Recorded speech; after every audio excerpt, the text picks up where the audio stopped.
Et bonjour à la planète LinkedIn. Nous sommes, ça y est, en live avec vous pour vous partager une petite innovation que vous allez me raconter. Alors, vous me connaissez effectivement souvent avec ma casquette RH au sens assez large, emploi, insertion, junior, senior, tout ce qu'on veut. Mais j'ai aussi l'opportunité d'accompagner beaucoup d'entrepreneurs en tant que coach.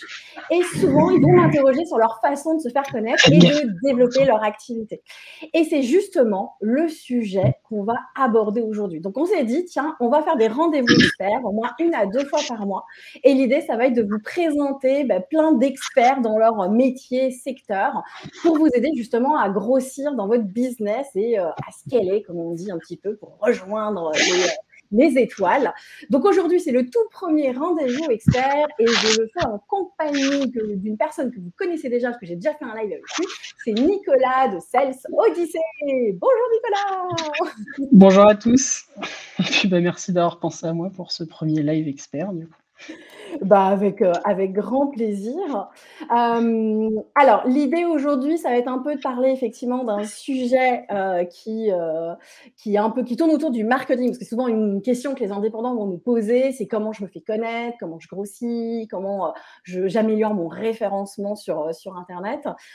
Donc, on parle souvent et on le voit un peu sur LinkedIn, hein, tout le monde parle de content marketing. Et donc, l'idée, ça va être de mettre à disposition justement des prospects, des contenus.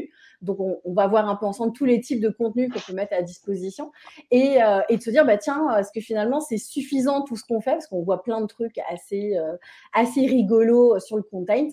Mais toi, d'ailleurs, c'est quoi ton avis sur ce sujet? Je sais que tu es un petit peu taquin là-dessus. Ouais, je suis un peu taquin sur le content marketing et le copywriting. Alors, mon avis là-dessus, très clairement, tout le monde a raison de dire que le content marketing, c'est hyper important.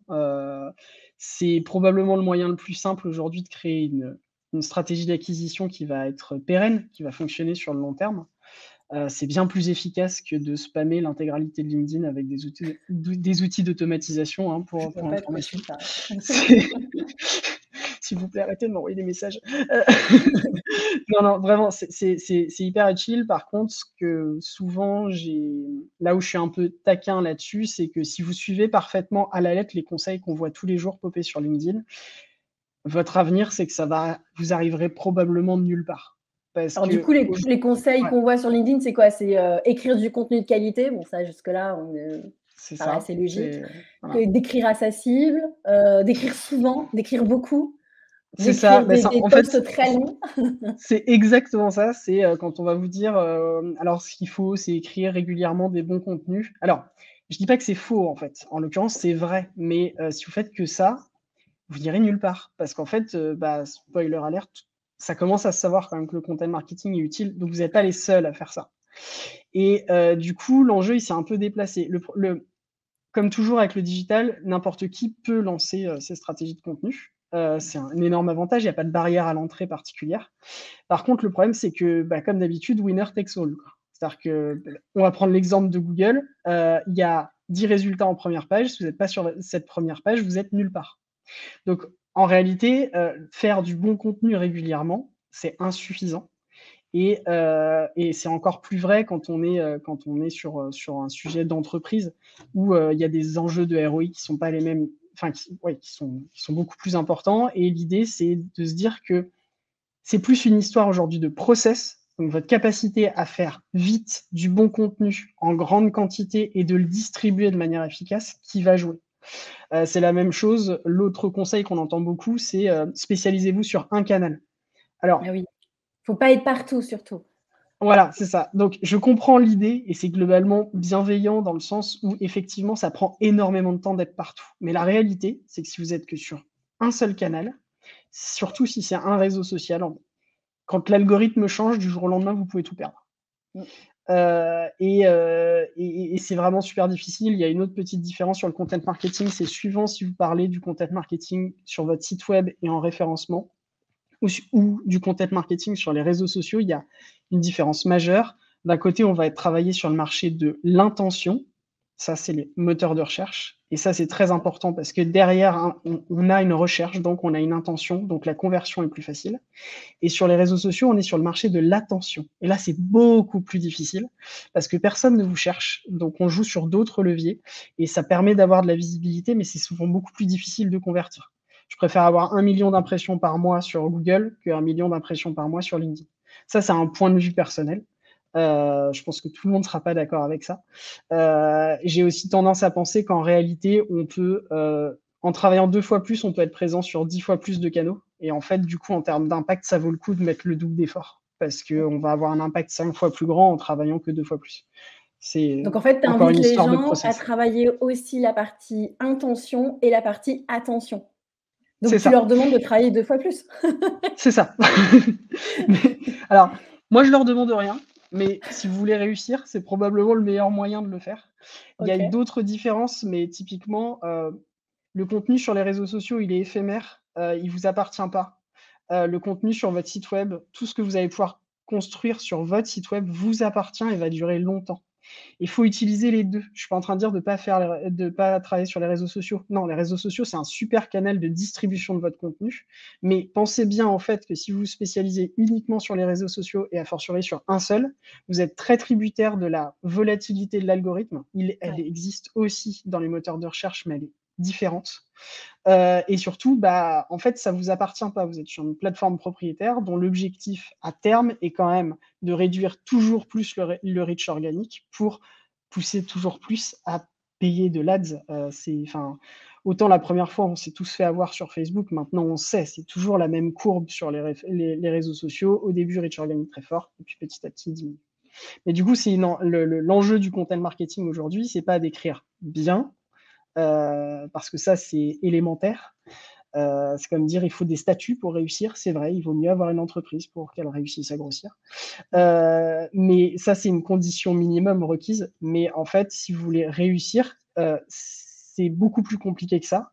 C'est une histoire de process. Et c'est ça qui fera la différence entre vous et vos concurrents. Si vous avez le bon process, vous allez gagner.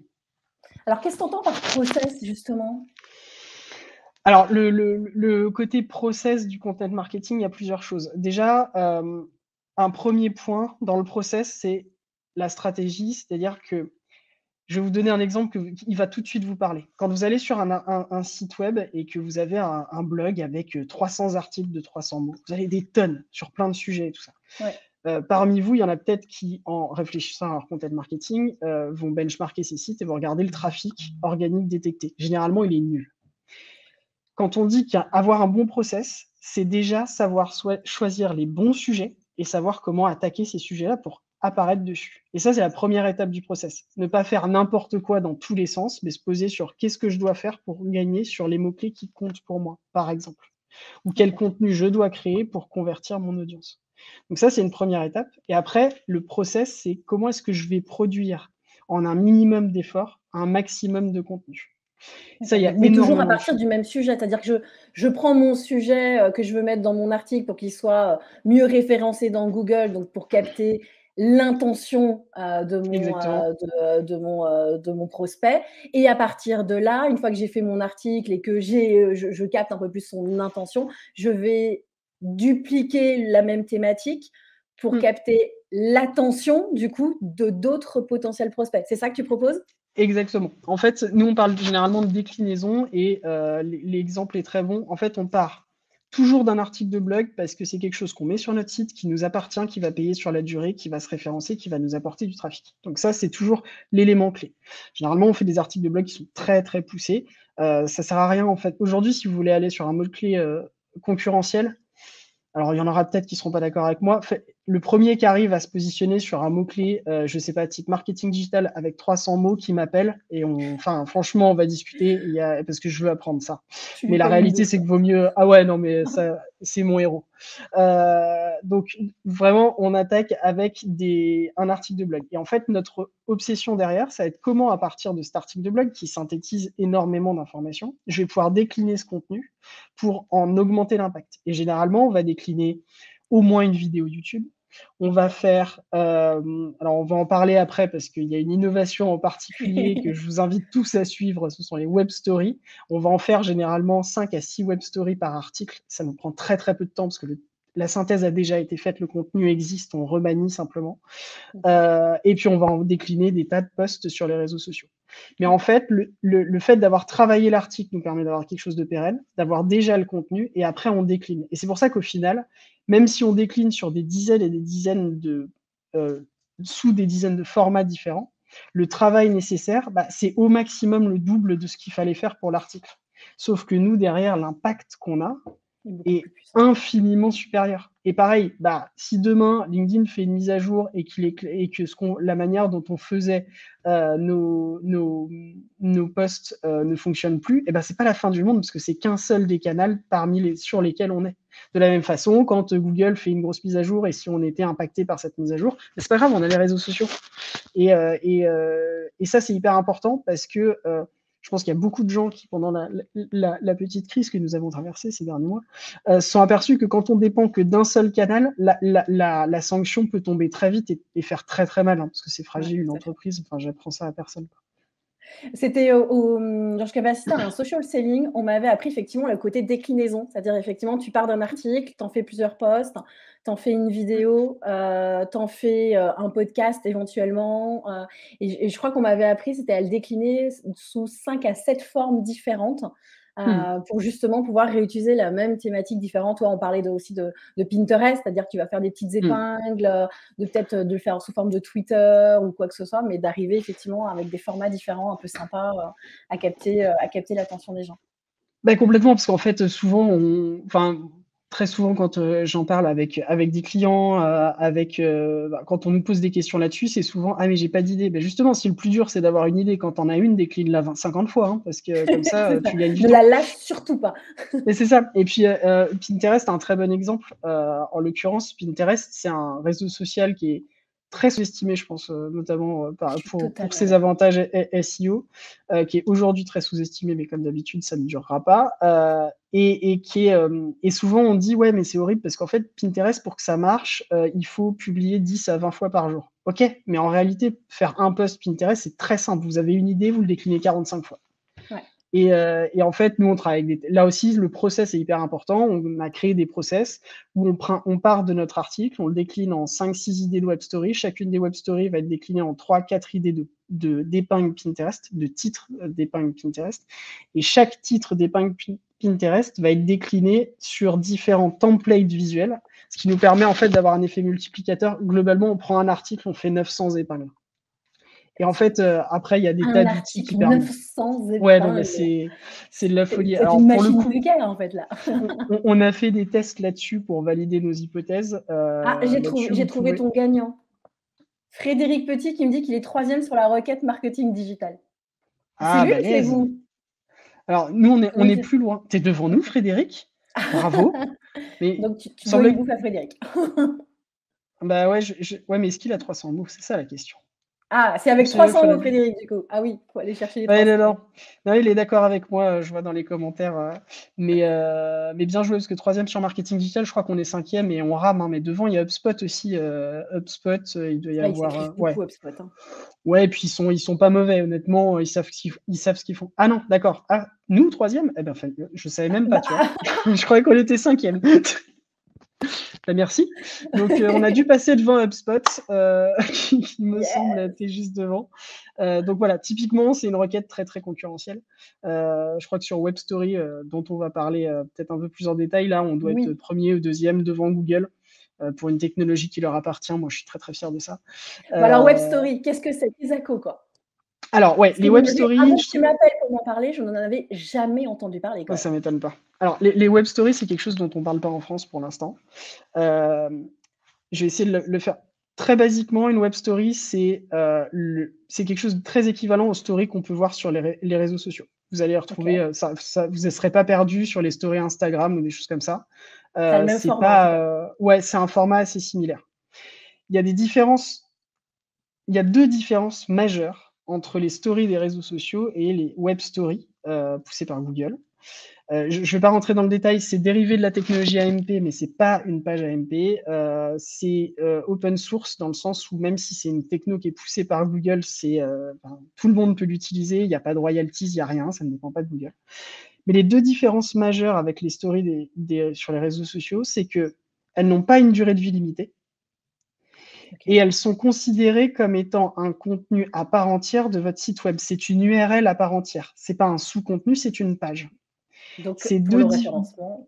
Exactement. C'est-à-dire que globalement, si je devais résumer l'avantage principal des web stories, l'intérêt principal des web stories, c'est que en fait, c'est un format qui réussit à utiliser les codes qui rendent les réseaux sociaux viraux, et c'est assez moche.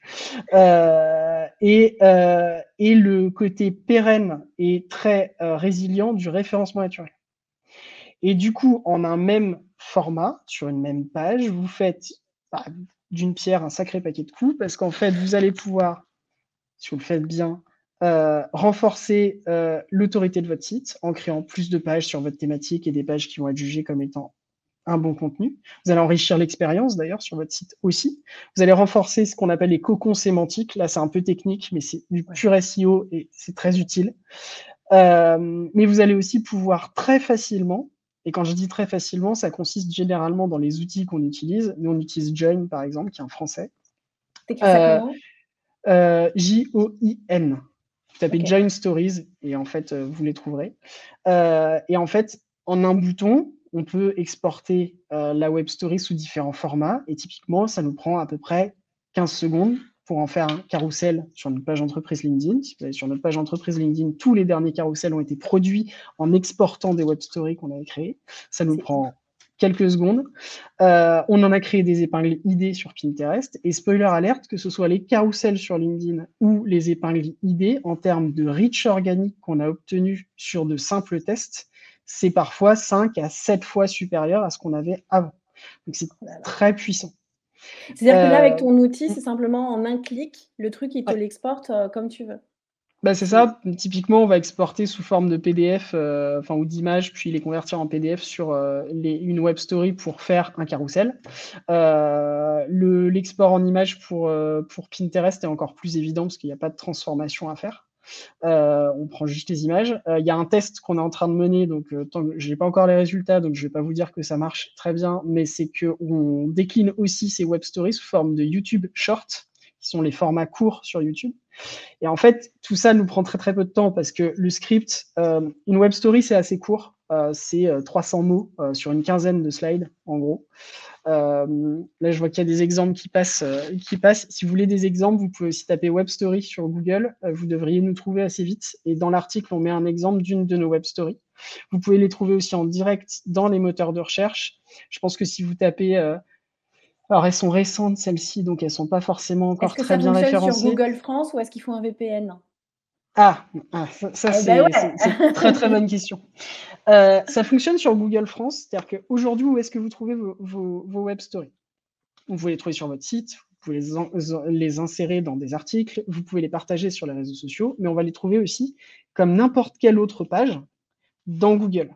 Bon, la réalité, c'est que vous aurez du mal à prendre, je vais prendre le même exemple que tout à l'heure, la place de marketing digital avec une web story, parce que en face, vous avez des articles qui sont extrêmement profonds, extrêmement puissants. Mais par contre, si vous tapez 3 leviers marketing digital, je pense que le deuxième résultat, c'est une de nos web stories. C'est une requête longue traîne. Mais en fait, en 2 semaines, on est deuxième sur une requête longue traîne grâce à ce contenu-là. Si vous tapez juste levier marketing, je pense qu'on doit être 10 ou 11e. Là, ça devient un peu plus fort parce qu'il y a des vrais articles en face et on passe devant. Donc, on les trouve comme ça.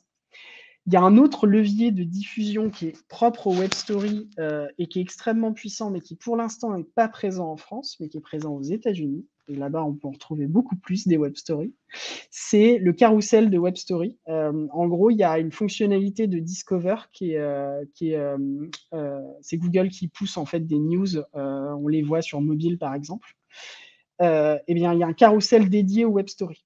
Et ça peut avoir un impact énorme parce que Discover, je crois que ça doit être 1 milliard d'utilisateurs enfin, c'est assez énorme. Pourquoi ils ont lancé ça, en fait? C'était quoi leur intérêt de lancer ce genre de je pense qu'il y a... média, je sais même pas comment on peut l'appeler ça. Je pense que c'est toujours l'avantage que ça a déjà les web stories, c'est que ça présente, c'est un contenu qui est très engageant et qui pousse à faire quelque sorte du snack content sur des requêtes très précises. Et en fait, l'idée de Google, c'est d'évoluer vers un moteur de réponse. C'est plus un moteur de recherche, c'est un moteur de réponse. Typiquement, un carrousel de web story, on se rapproche d'un fonctionnement à la réseau social, puisqu'en fait, on pousse de l'information, on n'attend plus qu'il y ait une requête.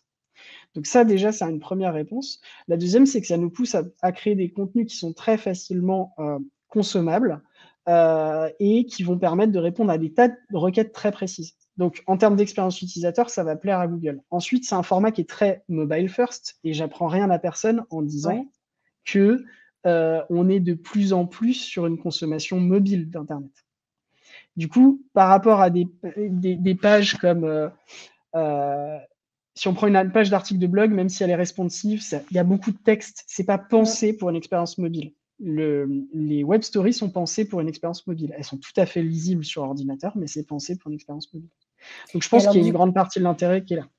Ok. Et alors du coup, avec ta vision, puisque tu as regardé un petit peu le marché US et que tu connais bien, qui aujourd'hui utilise ce genre de contenu? Alors, ne soyez pas vexés si vous en aviez jamais entendu parler, parce que globalement, même aux États-Unis, tout le monde les utilise pas. C'est vraiment très très récent. Ils sont, ouais, même là-bas. En réalité, aujourd'hui, si vous regardez que ce soit aux États-Unis ou en France, qui les utilise, c'est comme d'habitude ceux qui sont le plus sous pression sur cette logique de content marketing, ce sont les grands médias. Et les grands médias sont massivement investis sur les stories. La BBC, en Angleterre, il y a CNN, il y a Forbes. Je sais qu'en France, je pense que c'est avec Join qui travaille, oui, il y a Marmiton qui a des web stories un petit peu partout. C'est tous les grands médias, qu'ils soient digitaux ou pas d'ailleurs, s'intéressent de très près aux web stories parce que ça répond à leurs enjeux. Et généralement, enfin, je ne suis pas très vieux, j'ai pas vécu toutes les grandes révolutions sur le contenu et sur Internet, mais les médias sont toujours en avance sur ces questions-là parce que l'enjeu de visibilité est capital pour eux. Et je sais qu'il y a Melty en France aussi qui a annoncé, je pense, en début d'année qu'ils allaient massivement investir sur les stories. Donc c'est encore, je ne vais pas dire confidentiel parce que c'est quand même déjà utilisé notamment aux États-Unis beaucoup plus. Mais les web stories, c'est à la fois une innovation de format, d'expérience. Donc c'est intéressant, mais c'est pour moi aussi une très grande innovation de process, parce que nous, ça s'est très naturellement mis dans notre process de création de contenu. Et la facilité avec laquelle on a pu multiplier l'impact de nos articles parce qu'on fait un article, on fait 6 web stories qui vont créer en fait un cocon sémantique qui vont le pousser. Ces web stories vont créer des posts en direct sur nos différents réseaux sociaux, que ce soit YouTube, Pinterest ou LinkedIn. Et derrière, on décline chacune des web stories en un certain nombre d'épingles et de tweets ou des choses comme ça. L'effet multiplicateur est tel que, vraiment en termes de process, c'est le côté le plus sous-estimé de l'innovation des web stories. On voit la forme et tout ça. C'est pas ça. Pour moi, les web stories, c'est vraiment une histoire de process. C'est extrêmement puissant parce que ça simplifie la course, tout simplement. Produire une web story, ça nous prend pas tant de temps que ça quand on a un super article sur lequel le baser. Et si l'article avait été bien réfléchi et qui est sur un bon mot-clé, en fait, on renforce l'article et toute la logique est très vertueuse. Bah, c'est surtout, je trouve, ultra pertinent et passionnant, c'est pour tous les créateurs de contenu, pour tous les indépendants, les freelances, qui doivent accorder un petit peu de temps justement à se faire connaître, que ce soit à développer l'attention ou l'intention. J'ai envie de dire, pour eux, ouais, pour moi, je trouve ça plutôt révolutionnaire en disant, bah tiens, en faisant un minimum d'efforts, comme tu le disais, on arrive à décupler quelque chose d'assez incroyable et d'améliorer. Enfin, il y a le référencement, comme on disait, et d'améliorer son référencement pour n'importe quel chef d'entreprise indépendant. C'est le nerf de la guerre, quoi. Oui, et puis en termes d'expérience, typiquement, nous, on était très mal à l'aise avec le snack content, des pages complètes du site avec très peu de mots, mais parfois, c'est utile d'avoir des contenus courts, tout simplement pour transmettre des messages courts. Et là où j'étais très satisfait de l'expérience qu'on pouvait proposer sur du snack content sous un format blog, par exemple, je préférais à la limite faire des vidéos là-dessus. Le format web story, il répond très bien à ce besoin-là, en fait. Et le snack content n'est ni mieux ni moins bien qu'un contenu approfondi. Des fois, on a juste envie de découvrir une problématique, on n'a pas envie de se farcir 6000 mots sur le sujet, quoi. Oui, Et puis après, ça s'adapte à ta cible. Tu as des cibles ouais. qui vont avoir envie de lire, d'autres qui vont avoir envie d'écouter, d'autres qui vont avoir envie de swiper. Donc, au moins, quelle que soit ta cible, elle va trouver son bonheur à un moment donné, par un biais ou par un autre, en fait. Ouais, complètement et c'est, alors je vois pas mal de questions passer sur les outils donc Join français que je recommande, il y a plein d'autres outils, faites alors c'est la même erreur qu'on fait tous, hein, mais on devient pas meilleur en référencement naturel en utilisant SEMrush. C'est pas une question d'outils, de savoir utiliser les web stories. Sachez simplement qu'il y a des outils et que je vous conseille d'utiliser les outils plutôt que de faire du code en dur, parce qu'on pourrait très bien le coder, à la main avec du code AMP en fait. Mais encore une fois, c'est pas une question d'outils, c'est une question de process. Si je dois dire juste un truc. Je sais que j'ai un problème avec le process, mais vraiment, c'est une Je crois qu'il obsession y a chez un moi. mot à retenir aujourd'hui, c'est le mot process. Va falloir qu'on en discute. Ouais, non, je pense que mon équipe est Mais a déjà priori, ça relativement te traumatisée avec cette obsession-là, mais mais ouais, le Elle, process, c'est la clé. elle est essentielle cette Mmh. obsession parce qu'en fait, dès lors que ta machine elle est bien rodée et que tout tombe tout seul et que tu sais exactement, comme tu dis, tu pars d'un article et tu sais exactement ce que tu vas dérouler parce que ton process est préparé à l'avance, tu gagnes du temps en fait. C'est peut-être chiant au démarrage d'y penser et de le travailler, mais après tu déroules tout en fait. Donc Ouais, oui, et c'est puis un gain de temps. c'est assez naturel et alors il y a des questions qui nous reviennent souvent, sur le contenu, et sur cette notion sur ce contenu et on va dire: «Ouais, mais par exemple, je sais qu'en référencement naturel, ça met du temps à payer» ou des choses comme ça. Alors, c'est vrai et c'est faux, ça dépend. C'est la même réponse que tous les Ça experts dépend, ça SEO répondent dépasse, tout le hein. temps. Ça dépend. En réalité, c'est pas si long que ça. Honnêtement, c'est pas si long que ça. Quand c'est bien fait, c'est pas si long que ça et ça vaut largement le coup de toute façon. Le vrai truc qu'on oublie, c'est que le contenu n'est pas là que pour le référencement naturel. Quand vous faites du contenu, vous effectivement, faut penser référencement naturel. Mais par contre, ce qui est hyper important, c'est de comprendre que votre contenu, il va vous servir à plein d'autres choses. Je Mmh. donne des exemples. Nous, on travaille sur des stratégies de contenu très importantes. On arrive à la fin, on a des résultats SEO, puis on découvre qu'en fait, tous les contenus ont été intégrés au parcours de formation des collaborateurs de l'entreprise. Pourquoi? Parce qu'en fait, on parle de toutes les thématiques qui sont importantes pour ses clients, de toutes les thématiques qui sont importantes pour lui, et ça fait totalement place dans ce parcours d'intégration. Ça, c'est un exemple qui est assez éloigné, mais de quelque chose de beaucoup plus proche, notre contenu, c'est le cœur de notre marketing automation, mais aussi de nos process de prospection. Quand on prospecte, on envoie des contenus de qualité pour aider nos utilisateurs et en fait, le contenu, dès qu'il existe, vous pouvez vous en servir de multiples façons et le Mmh. référencement naturel n'est qu'un des avantages, du contenu et typiquement, les web stories, c'est la même chose. Partager très facilement un contenu qui est facile à lire, pour éveiller l'attention de quelqu'un sur, les réseaux sociaux, c'est hyper important et c'est beaucoup plus facile de le faire en partageant une web story qu'en partageant un article de 6000 mots, encore une fois. Ouais. Est-ce que Mmh. tu as des best practices du coup à nous partager sur la manière de réaliser, une web story ou est-ce qu'on doit faire exactement comme on fait sur Insta?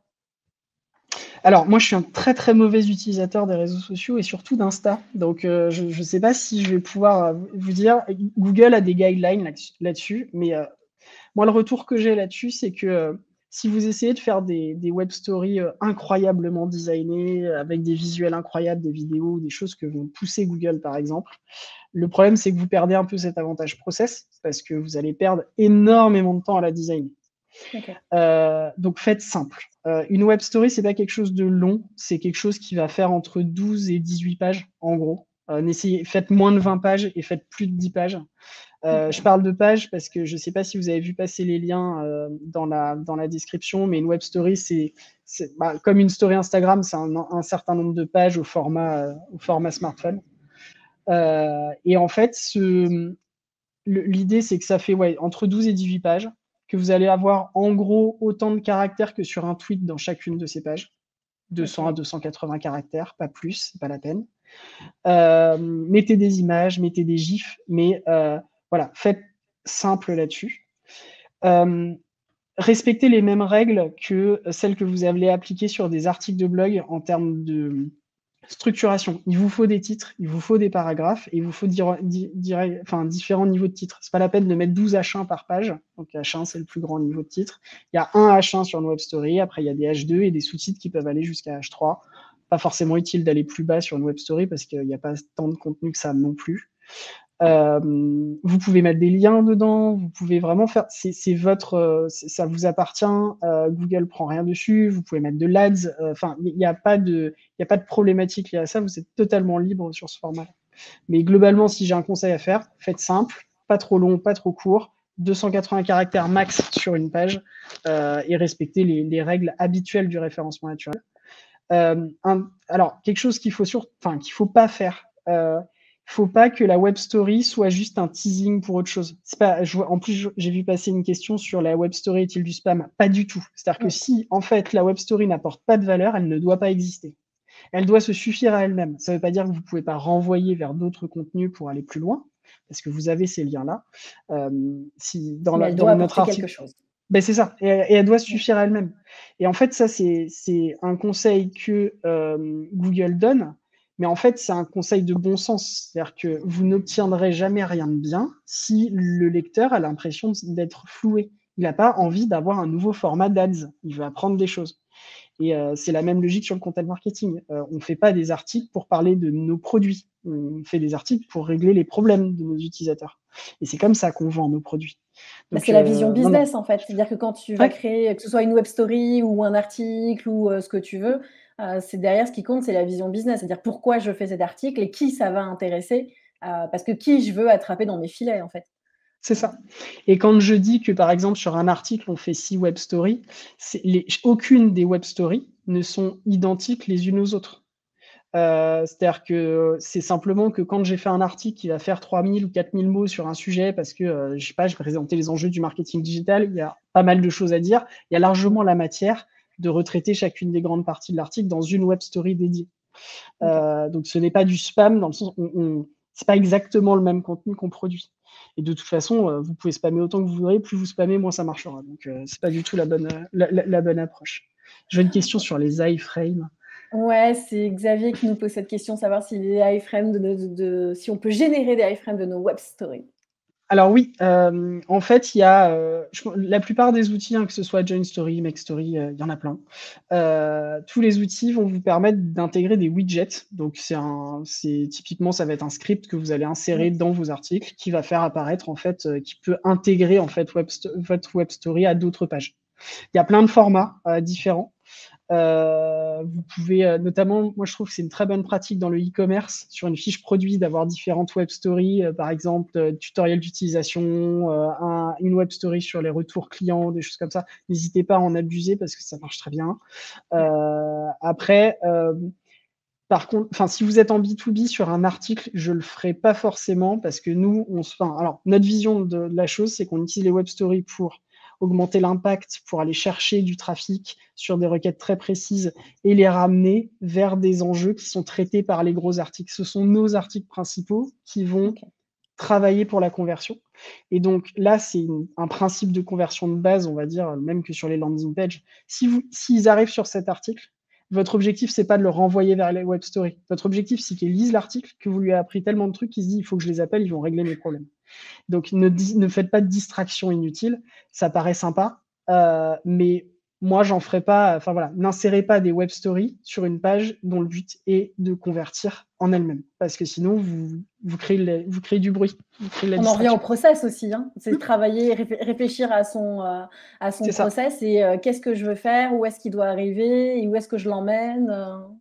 Où est-ce que je veux emmener mes clients et quand il est là, qu'est-ce que je veux qu'il fasse? Et donc, posez-vous toujours la question, est-ce que c'est vraiment ce que je veux qu'il fasse cliquer sur cette web story à cet endroit-là? Peut-être que c'est le cas, mais ça, suivant la page et où est-ce qu'il arrive, c'est pas forcément le cas. Et en l'occurrence, sur nos articles, c'est pas ce qu'on veut faire.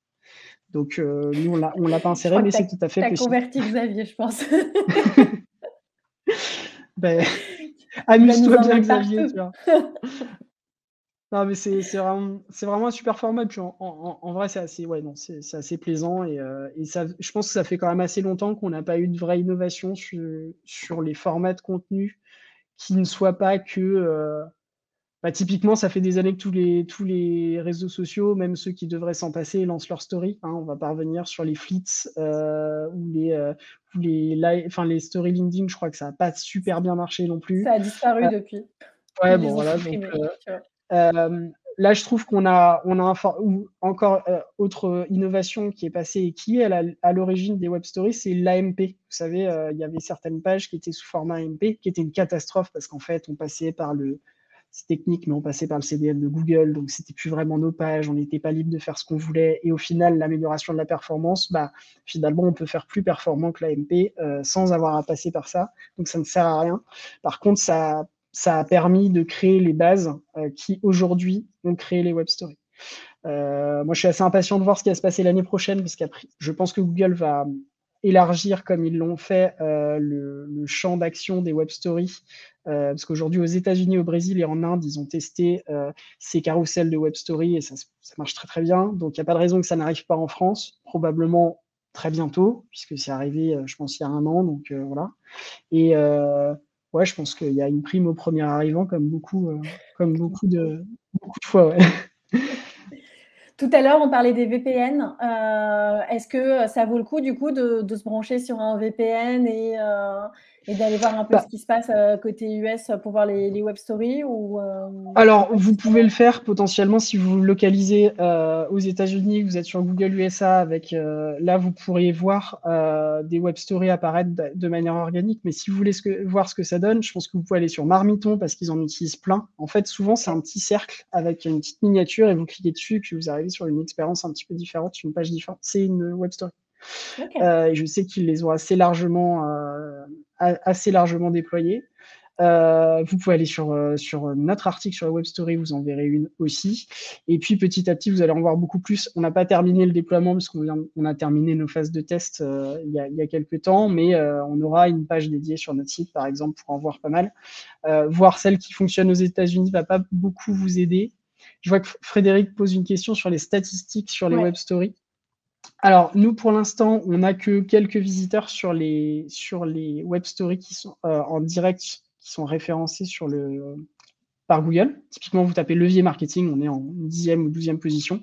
On a quelques visiteurs par jour dessus, c'est pas un trafic direct très important. Par contre, sur Pinterest, quand on en a fait, par exemple, une épingle idée, à chaque fois, on faisait entre 2 et 3 000 impressions dessus. On n'a pas déployé de grosses stratégies sur Pinterest. On n'a pas un gros compte. Pour vous donner une idée, les épingles habituelles font plutôt 300 ou 400 vues chacune. Là, on est quand même très nettement au-dessus. Les carousels LinkedIn qu'on fait à partir des web stories, on est plutôt sur 2000, 2500 vues à chaque fois.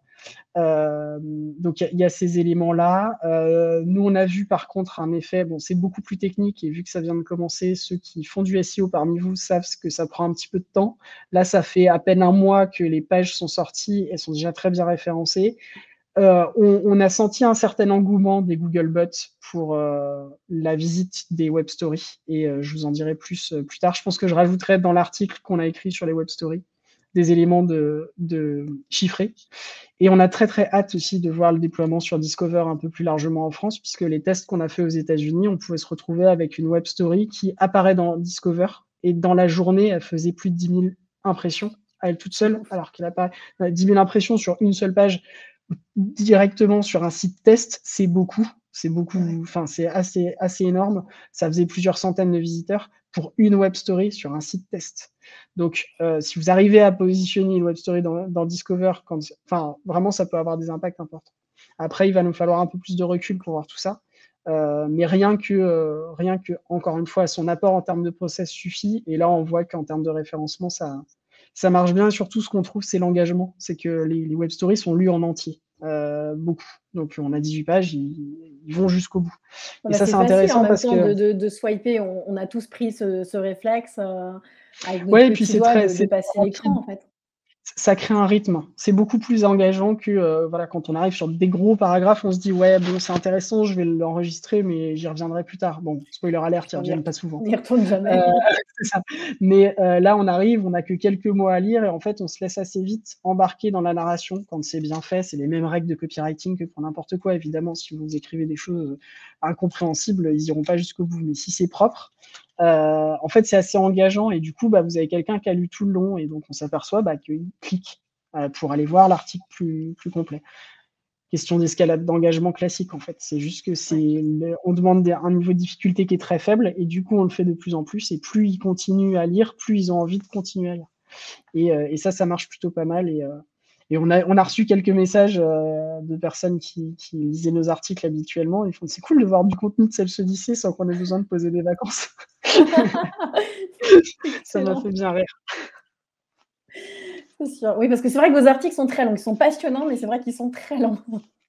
Mais Mais en même temps, et alors c'est contrairement à ce qu'on essentiel, quoi. pourrait croire, on force pas le volume, juste pour le référencement, mais en fait, souvent quand, effectivement, il faut quand même mettre un peu de volume pour avoir des chances sur certains sujets, mais la plupart du temps, on a des objectifs plutôt à 2 000-2 500 mots. La réalité, c'est que quand on traite le sujet dans son ensemble, qu'on a fait le plan et qu'on se dit: «Bah, je veux vraiment faire le meilleur article possible sur le sujet pour qu'on comprenne le problème dans son entièreté», bah, on se retrouve à faire 4 000 mots Mais en et même temps, puis j'avoue qu'ils on sont le voit tellement pas. bien écrits et effectivement, on se plonge à C'est chaque fois gentil. dedans.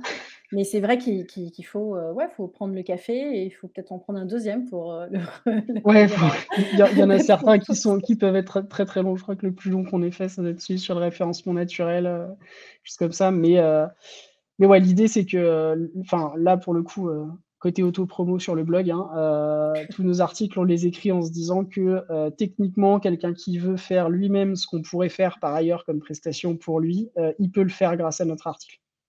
La réalité, c'est que, bah, souvent, ils préfèrent passer par nous parce que ça va plus vite et que, ils ont été convaincus par l'approche. Mais, pour notamment pour les indépendants, alors on sait qu'on en a beaucoup, beaucoup sur notre site. On le sait parce qu'ils téléchargent nos ressources beaucoup.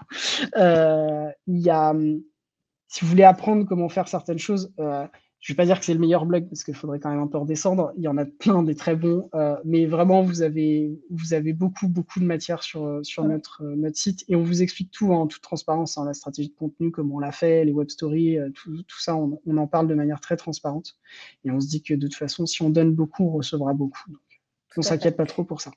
Est-ce que ça, c'est une partie qu'il y a aussi dans ta formation, du coup, ou pas du tout? Et c'est vrai que alors, non, on Bah parle oui, pas des parce web qu'il y a stories direct. Alors, enfin, ça, si on les mentionne en l'occurrence, on parle du process, mais, OK. on a effectivement une formation pour les indépendants qui veulent se lancer. Mmh. Parce que justement, on en avait beaucoup et que nos accompagnements habituels, c'est un peu surdimensionné pour eux. Moi, je commencerai pas par les web stories. Encore une fois, c'est une histoire de process. Il y a des problématiques qui sont très propres aux indépendants, et notamment leur manque de temps, des choses comme ça. Et l'objectif de notre formation, c'est les accompagner sur les 2 premières années, pour bien structurer leur activité. Et honnêtement, j'en ferai pas ma priorité. Parce que ce qu'on constate quand même, c'est que vaut mieux investir son temps dans les articles principaux au départ qu'on va pouvoir réutiliser dans sa prospection, qu'on va pouvoir réutiliser en partageant avec ses prospects, avec ses clients, qui vont pouvoir participer au référencement à long terme de notre site. Il faut d'abord investir son temps là-dessus. Et une fois que vous avez un certain nombre d'articles, que vous avez l'impression d'avoir bien couvert votre expertise autour de ces sujets-là, là, vous vous intéressez au web story. Mais pour OK. moi, c'est dans un second temps. Et l'objectif de la formation, elle est d'être vraiment très pragmatique sur ces questions-là. Quand on est seul, on n'a pas les mêmes ressources, ni en temps, Mmh. ni en argent, que quand on est une entreprise. Et donc, on cherche à maximiser l'impact de tout ce qu'ils vont faire en se focalisant sur les points qui vont leur apporter le plus rapidement possible un retour sur investissement. Et donc, on mentionne les web stories dans un des chapitres, mais c'est pas quelque chose qu'on leur conseille de faire immédiatement. Par contre, si vous avez un certain niveau de maturité, que vous avez un blog, c'est un bon moyen de continuer parce que vous allez pouvoir continuer à rafraîchir votre site en mettant moins d'énergie qu'en faisant un nouvel article de zéro. Et si vous êtes une entreprise qui est un peu ambitieuse sur son contenu et sur ses objectifs de trafic, alors oui, il va falloir travailler la stratégie de contenu probablement, mais dedans, il y aura probablement un volet web story. En tout cas, moi, j'en ferai le pari et on l'a fait pour nous puisque ça, c'est un autre truc chez nous. On s'applique toujours tout ce qu'on conseille aux autres et si on se l'applique pas, on le conseille pas. Parce que si je trouve qu'il est bien si c'est suffisamment bien pour que je le conseille, je vois pas pourquoi je me l'appliquerai pas. C'est pas faux, c'est plutôt bien pensé. Puis c'est plus Top! facile comme ça, on nous dit: «Bah, vous savez faire?» «Bah oui, regardez». Très facile. Regardez, on l'a fait. C'est ça. J'aime bien finir mes lives sur une petite anecdote. Est-ce que tu as un truc rigolo à nous raconter, une anecdote autour d'une web story ou autour d'autre chose que tu veux? Oula, c'est super compliqué ça, qu'est-ce que c'est comme question? Bah, en plus, je l'ai déjà spoilé tout à l'heure. Si, il y a une petite anecdote sur les web stories, c'est quand on a fait un article sur les web stories, en un mois, on a pris la place de Google dessus. Ce qui honnêtement nous a fait bien rire. Ah bah oui, il y a de quoi. Ouais, non, ce qui nous a ouais, non, ça nous a fait, bien rire et puis, je me suis aussi fait, engueuler parce que j'avais transformé, le format de nos articles. En fait, je pense qu'un de nos lecteurs est tombé sur une web story, dans la SERP et il devait être habitué à tomber sur des pages complètes et il nous a envoyé un: «C'est bien votre nouveau truc, mais je préférais l'ancien blog». J'ai trouvé ça rigolo. Bon, Tu as pu le voilà. rassurer en lui disant que le blog n'avait pas Ouais, je disparu. je je l'ai rassuré, puis finalement, il a vu les liens et puis il a dit: «Ah ouais, mais c'est vachement bien», bon bref. Mais c'était assez rigolo parce que voilà, je pense que c'est tellement pas connu comme format aujourd'hui que, bah, ouais, au début, on se demande un peu où est-ce qu'on a atterri et en réalité, aujourd'hui, c'est un gros avantage, quoi. Ça va pas durer ça, mais quand tout le monde aura vu, des tonnes de web stories, il y aura plus cet effet, ce côté un peu waouh, ou en tout cas ce côté, différenciant du support. Ce sera toujours intéressant pour toutes les raisons qu'on a évoquées, mais je trouve qu'en ce moment, en plus, il y a un côté, bah, c'est nouveau, quoi et c'est pas souvent, en fait, qu'il y a de la vraie nouveauté sur les formats du contenu. Bah, écoute, on va tous y essayer. Je vais mettre mes équipes dessus. Je vais leur envoyer ton article. Je vais leur dire: «Bon, maintenant les gars, il y a ça à faire» et puis, Bah, bah, on en tu pas. rediscute, dans quelques semaines pour voir les résultats. Bah, ouais, ouais, complètement. Il y a plein de choses, intéressantes à faire. Alors faites pas comme on a fait là sur les tests parce qu'on les a pas fait en très, très bonne, c'est-à-dire qu'aujourd'hui, si tu vas sur notre site, il y a pas de page où on retrouve toutes les web stories. Ça, OK, je vous conseille vraiment de le faire parce qu'en fait, techniquement, là, tous nos tests, on l'a fait avec ce qu'on appelle des web stories qui sont orphelines, c'est-à-dire qu'il n'y a pas de lien qui renvoie vers elles, sauf une depuis l'article web story. Donc, on a quand même eu des très bons résultats avec, ce qui prouve que ça fonctionne. Mais la bonne pratique, faites-en une rubrique un peu comme votre page blog où vous avez tous vos d'accord. articles. Là, vous faites une autre page d'archives. Vous avez toutes vos web stories. C'est plus technique que UX, même si ça se discute, mais dans le sens où ça va favoriser la navigation des robots de Google vers vos web stories et généralement, c'est une bonne idée de leur faciliter le travail.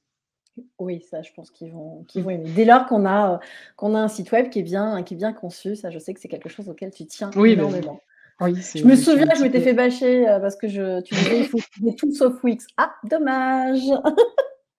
Bah, c'est-à-dire que c'est difficile sur Wix de faire un très, très bon site, pour des raisons de performance, de technique, enfin, il y a plein de choses comme ça, mais globalement, le message est un peu le même qu'au début.